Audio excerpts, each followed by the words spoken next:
আমরা যদি আমেরিকান রিভলিউশনের কথা বলি, আমরা যদি ফ্রেঞ্চ রিভলিউশনের কথা বলি, আমরা সাউথ কোরিয়ান রিভলিউশনের কথা বলি, সব জায়গায় দেখি যে একটা অন্ধকার যুগ, সেটা থেকে একটা বোঝাপড়ার মাধ্যমে অনেক রক্তক্ষয়ের মধ্য দিয়ে একটা প্রায়শ্চিত্তের মধ্য দিয়ে মানুষ একটা আলোর পথে যাত্রা করে। কিন্তু আমাদের দেশে হয়েছে কি, যে আমাদের দেশে আমরা ৭১ পেয়েছিলাম, আমরা ৪৭ পেয়েছিলাম, আমরা ৯০ পেয়েছিলাম, আমরা পরবর্তীতে ২০০৬ ৭ একটা সময় পেয়েছিলাম, আবার ২৪ পেলাম। কিন্তু ২৪ এসে আমার মনে হয়েছিল যে এইবার মনে হয় আমরা ভুল করবো না, এখন মনে হয় আমাদের একটা প্রায়শ্চিত্ত হবে। কিন্তু একটা জায়গায় আমরা ভাগ্য বিড়ম্বিত কেন বলছিলাম, যে আসলে সব দেশেরই আসলে কথাটা একটু কড়া হয়ে যাচ্ছে, একটু রুক্ষ শোনা যেতে পারে, কিন্তু সব দেশেরই একজন মীর জাফর থাকে, কিন্তু মীর জাফরকে তারা সমাধিস্থ করে, তাদের আর বাচ্চা কাচ্চা হয় না, হতে দেয় না। কিন্তু আমাদের যে মীর জাফর পলাশীর প্রান্তরে যাকে যা শেষ হয়েছিল বা হওয়ার কথা ছিল, সে সেখানে শেষ হয়ে যায়, সে তার বাচ্চা কাচ্চাতে ভরে আছে।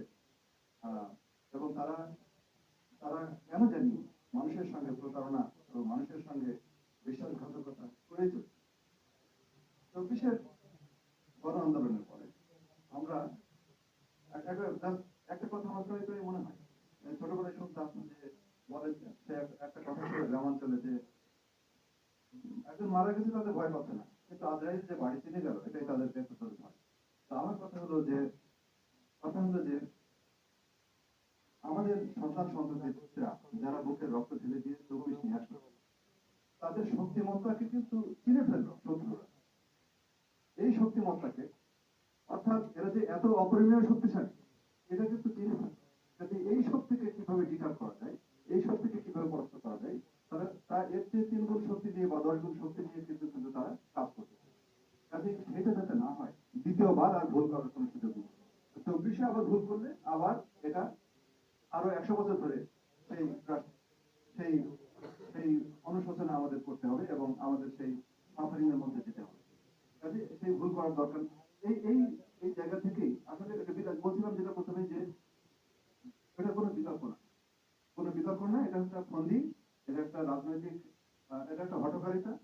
এই হঠকারিতা নিয়ে আলোচনা না করে আমাদের উচিত হচ্ছে যে আসলে কিভাবে জাতীয় পর্যায়ে আমরা আমরা স্থানীয়ভাবে সংহত হয়ে স্থানীয় প্রতিনিধি নির্বাচনের মাধ্যমে, যেটা জাতীয় হটকারিতার মধ্যে চাপ হয়ে আছে আমার ছাত্র বোরহান যেটা সুন্দর করে বুঝিয়ে বলেছে, যে কিভাবে জিম্মি হয়ে আছে লোকাল গভর্নমেন্ট।